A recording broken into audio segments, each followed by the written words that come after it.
Welcome to game number 1 of the Sultan Smackdown. This is week 2 featuring 3DB against MarineLorD. And we've got B playing as the Order of the Dragon. This is the variant civilization for the Holy Roman Empire up against MarineLorD's Sushi's Legacy. This is the variant civilization for the Chinese. And we've got Crackety here casting with us today. This play all 7 going to be great. How's it going, Crackety? Going amazing. And speaking of amazing, look at that. B opening up with a barracks into one of his gilded spearmen. Now, that's something that we've not seen before. This is a very, very interesting approach. Now, these units are very expensive, and they also cost like 2 population space. So B has to be careful not to get housed. It looks like he's actually about to get housed here. They just look like they move so slow. All their units are so powerful, but yeah, they're very, very chunky. But I mean, this is to be expected. Game 1, B's already cheesing a little bit. We've got a barracks and a gilded spearman coming out, 160 HP, and there's that villager out on the gold. Let's see what B's able to do with this. They also have so much HP. They're not easily getting sniped by that main TC. They can survive a couple of shots. Yep. And we see B right now has been able to push MarineLorD off of the gold. Now, the Chinese, as well as Sushi's Legacy here, they get gold passively through their tax. So every time he turns food in here, this is being supervised. He's actually getting a gold. So he won't be locked out of the feudal age forever, but this is certainly going to delay his opening. And look how much damage he's already done here to the mining camp. The torch damage, 18 torch damage with every single attack. It's a lot more than normal units have. So it's pretty much like having 3 spearmen, I believe, or at least 2 spearmen here right now.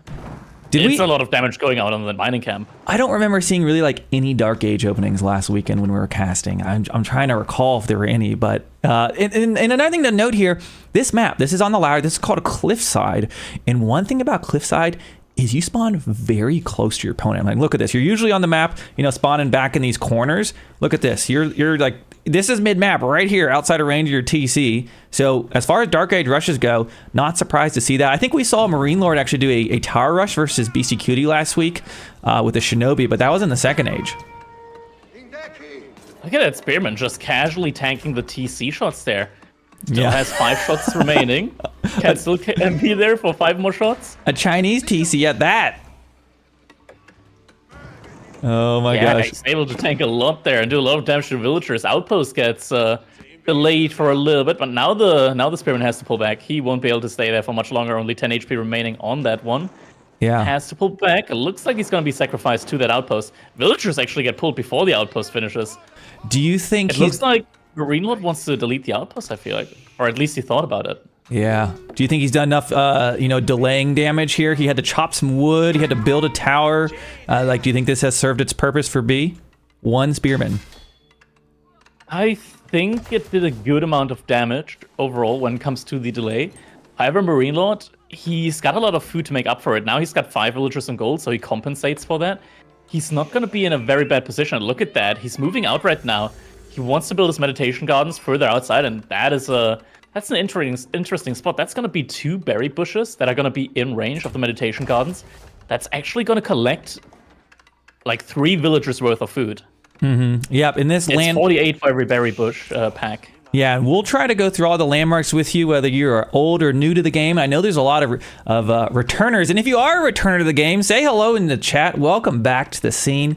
Age of Empires 4's bigger and better than ever, other than the servers this morning, but hopefully that's an easy thing to fix. And the meditation gardens we're looking at here, it does give you passive generation. So you see it's touching 2 berry bushes, it's touching some wood there. It's going to generate a little bit of all that. Does it touch the gold?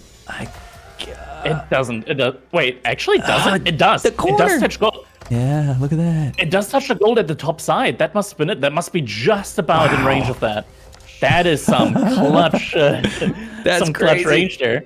Yep. So that's gonna be 30 gold for 30 gold every minute that generates. Every single gold mine in range generates 30 gold. It's gonna be 2 per tree. I mean, 2 per tree, 2 wood per tree, and 8 food for every individual berry bush, up to like 48 for each pack of berry bushes. There you have it. Okay, and then right behind that, we've got the Jingdong Tower. Now, the Chinese, as well as Sushi's Legacy that you see here, they have a dynasty system. So they're able to build each of their landmarks. And I'll actually pop out the UI to show you just for a second. I wish you could toggle this in the UI, but we don't have the technology for this quite yet. We can, wait, oh, the dynasty system's not, you can't even see it out of the UI, can you? Man, I thought you could. I got too excited. You can see it in the caster mode in the top left. There's no you can't open text it that you can see immediately. But the Tang Dynasty gives you a discount on your landmarks by 15%. So aging up with your feudal age landmarks only costs you 340 food and 170 gold. Now in the Song Dynasty, MarineLorD, he's getting a discount on his non-military buildings by 40% on the wood department. So his TCs only cost 240 wood instead of 400. So now we see him move out to stone. He wants to get that second TC up. B, on the other hand side, he's already got the stone gathered. He's going to be dropping his second TC in just a moment on the deer here. Yep, and you see MarineLorD's got an eye on that. He's got his scout out there watching. He actually, oh, look at this. It's between the two deer patches, as well as the boar and some wood. So, oh, looks like he's trying to decide where to put it. Okay, he decides to put it right here. But the boar has been aggroed, but looks like he's just going to take that out right away. Yeah, it's all of the dragon villagers. They got more HP. They don't really die to the boar that quickly. Yeah. 15 more base health. They're fine. They're absolutely fine there. Yeah, and for what it's worth, he's already got the boar underneath that town center. He's got deer. He's got food for days, essentially. MarineLorD bringing a floating horseman across the middle of the battlefield here. With this landmark, by the way, when he builds that stable, he gets a free unit. So that's why he already has 2 horsemen out on the field. But there we go, a little harassment coming out. Of course, these dragon villagers have a little bit of extra HP, so can they hold? It looks like they're going to be able to and get that second town center up. Extra building speed as well. That definitely helped there. Yeah. They built buildings by, I think it was 20% faster. Yeah, 20% faster building speed. So that definitely helped him a lot there. Made sure that he didn't lose any of these villagers. And yeah, that's going to be a very good food source here now for B. Yep, so B's on 2 TC. MarineLorD has his dynasty going on right now. He's got some horsemen running around looking for a raid. It looks like he's got some villagers up to the north, but 1 gilded spearman there, and you don't want to underestimate that guy. He can take, legends have said, 100 horsemen at a time. Joan of Arc is nothing compared to the gilded spearman.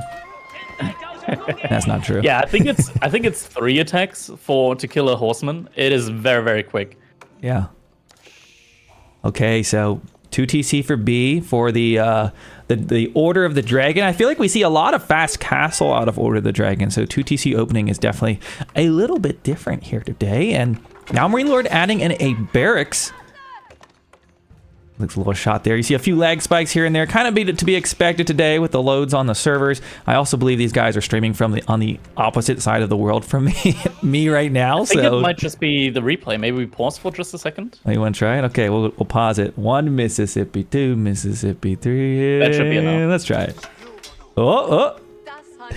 A little bit turbo. Okay, it's working. Okay, we got a stable, a barracks, and now an archery range. So this is going to be kind of what we would call a 1-1-1 composition. In Age of Empires 4, if maybe you're new to the scene, you should know there's kind of this rock, paper, scissors mechanic of units that counter each other, and you're seeing each of the kind of selected offerings here. And the Order of the Dragon, their archers, they've got additional range, which is pretty cool for as far as a standard archer goes.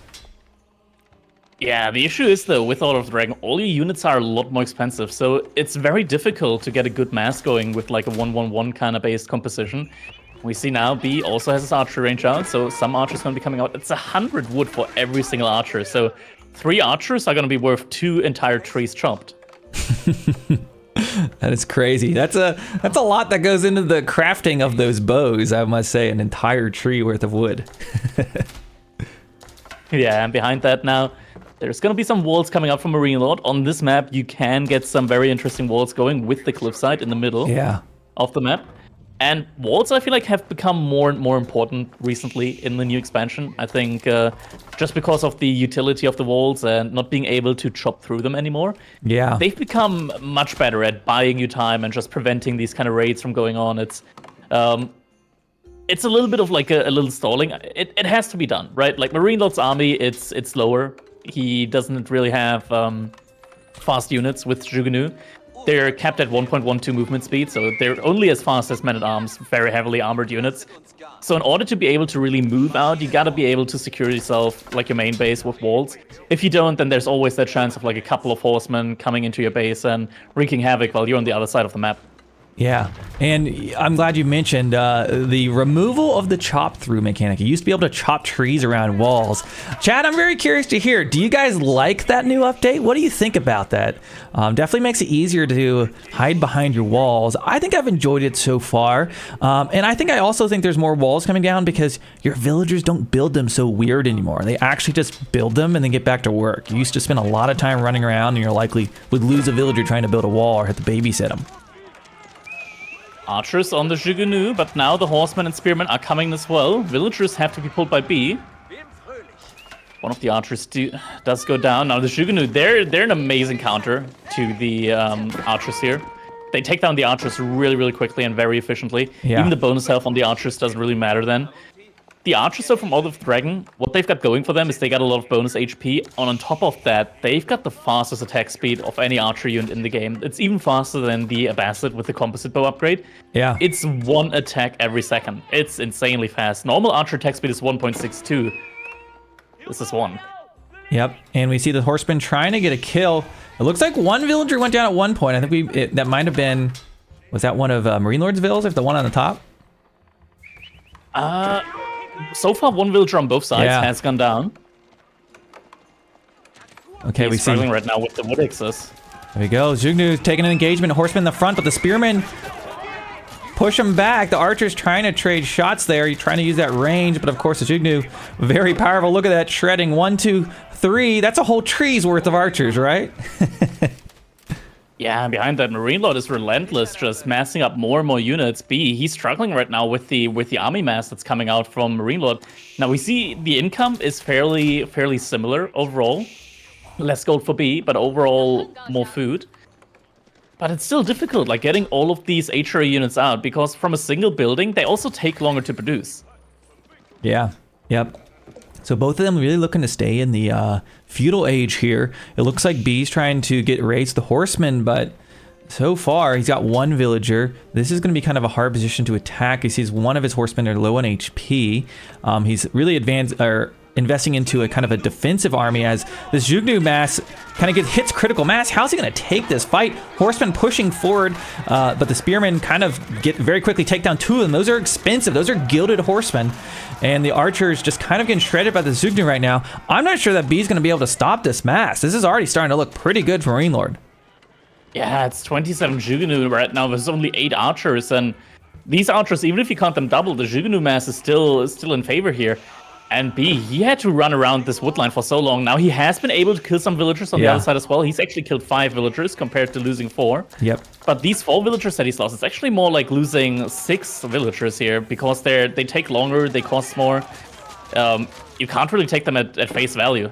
Yeah, that's definitely the hard thing to calculate when you're looking at the UI. Don't be deceived because, yeah, the dragon villagers, they're better. He gets a few more villager kills, so doing very good. Considering this was 2 horsemen that's been over here. It's got all these kills. That's a lot of damage for 2 horsemen. He did a good amount of damage, but B also just lost another 5 villagers there on that second TC. They went a little bit too far forward onto the deer. Yeah. And those are some heavy villager losses there now. Oh, and MarineLorD, he's coming back. Is B gonna pull the villagers in time? Uh-oh. Oh, it doesn't look like it. Oh, now he pulls them. Shoots a deer. Oh, no. That's a lot of villagers that went down there. And he still isn't really in a position to take any favorable engagements here. He's trying to kite, but as you can see, down goes an archer. Some low HP archers moves these horsemen forward, but the spearmen again run up.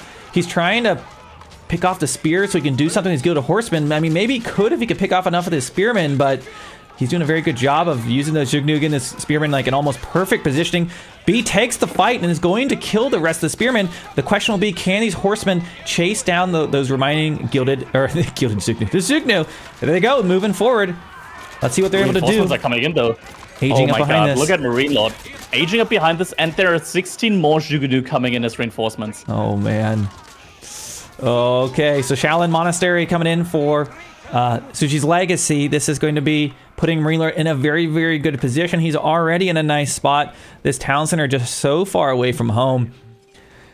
I mean, so is this part of like why we see a lot of War of the Dragon try to go for fast castles? Because it just seems like they haven't been able to do anything here, despite having, you know, a seemingly strong economy here, having the boar, having the deer, having 2 TCs. The question is, what exactly could he have done there if he went for fast castle age against the 2 TC play from MarineLorD? Because MarineLorD could have still just pumped out a lot of Jugunu and Spearmen there. Yeah. And this army, like, even if you were Castle Age now, if you still had similar army numbers, this army from MarineLorD, it's still a difficult one to go up against. And now relics are going to be collected as well. And B, he's stuck in the Feudal Age with no real hope of going up to Castle Age. He wants to try it anyways. He just pulled 9 villagers over onto gold. So difficult. And I feel like his second TC might be under siege here very, very soon. Talk to us a little bit about the Shaolin Monastery very quickly. This is a very good landmark where you can get the Shaolin Monk 200 food. Yeah, 200 food for a religious unit, but this monk is not like any other religious unit. He actually has a lot of base HP, 170, and he can attack units. He actually has very fast attack speed and high stats as well. So this monk, if you got a monk that wants to collect a relic and you see a Shaolin monk out there as well, you might want to think twice again about trying to get that relic, because he can definitely take your monk out. Yep, it's certainly a battle monk as far as that's concerned. And there we see those veteran upgrades coming up right now.